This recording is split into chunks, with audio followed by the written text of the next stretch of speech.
And then we had this moment in the second debate, which was just completely unprecedented, I think, in presidential debates. And wrong.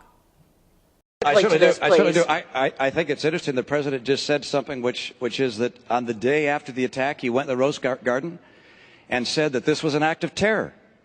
That's what I said. You said in the Rose Garden, the day after the attack, it was an act of terror. It was not a spontaneous demonstration. Is that what you're saying? Please proceed, Governor. I want to make sure we get that for the record, because it took the president 14 days before he called the attack in Benghazi an act of terror. Get the transcript. He did, in fact, sir. So let me call it an act of terror. Can you say that a little louder, Candy?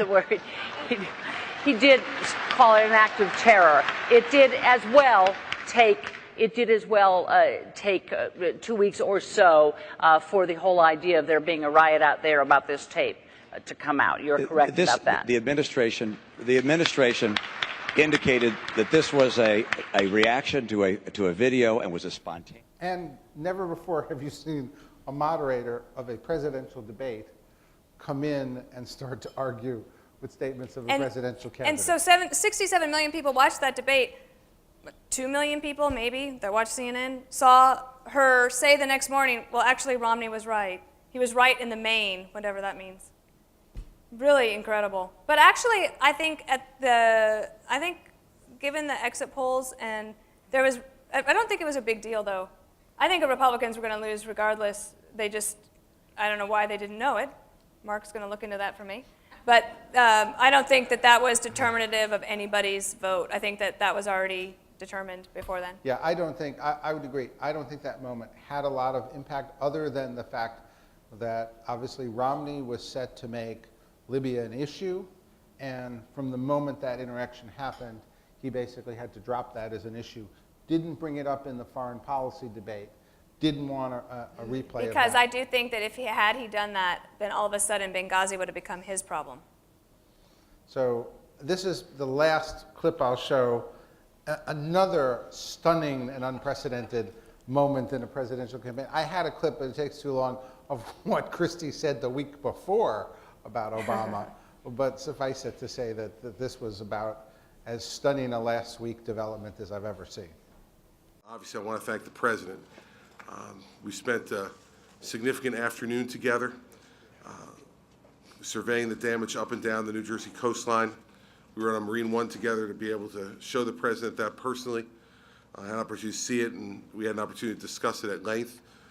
And then going over to the shelter here, being able to meet with folks, to have them see the president and his concern, and the concern all of us have for making sure that things get back to normal as quickly as possible. We have lots of challenges. Our challenges now is to get back to normalcy.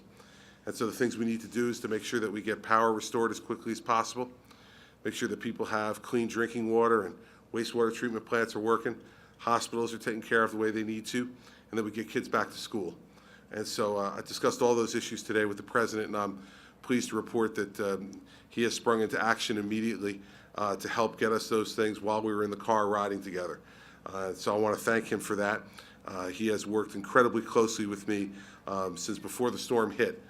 I think this is our 6th conversation since the weekend, and it's been a great working relationship to make sure that we're doing the jobs that people elected us to do. Can I ask something? Let me just say this. There you have it. He could have invited, if you just think about it, he could have invited Romney and the president there at the same time to make it a really fully bipartisan.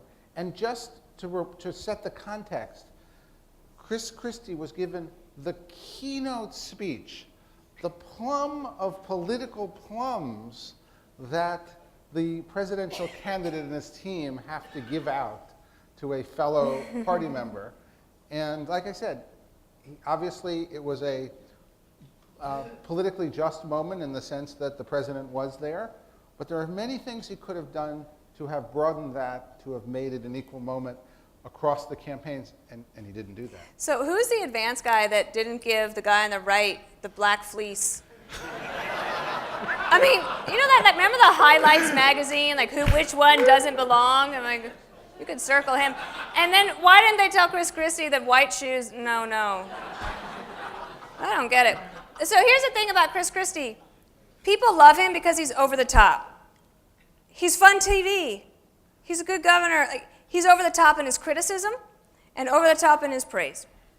I don't know why anybody was surprised at his reaction. I didn't thought about that they could have invited both of them at the same time. I thought it was good for Romney to stay out of it.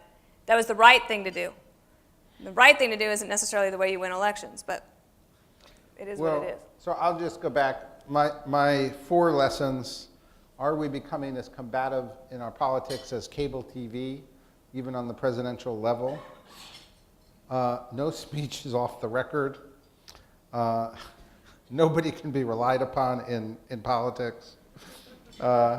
Reporters just want to be a part of the story, and I'd probably add to that list, sometimes you should wait to go out there on a big issue until you know what's really happening.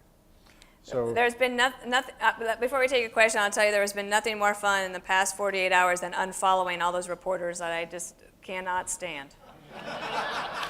So, unfollow. Boy, I mean, this is like it's something freeing, like a moment of like, oh, I don't have to listen to you for 2 years. And then by then, maybe there's another technology.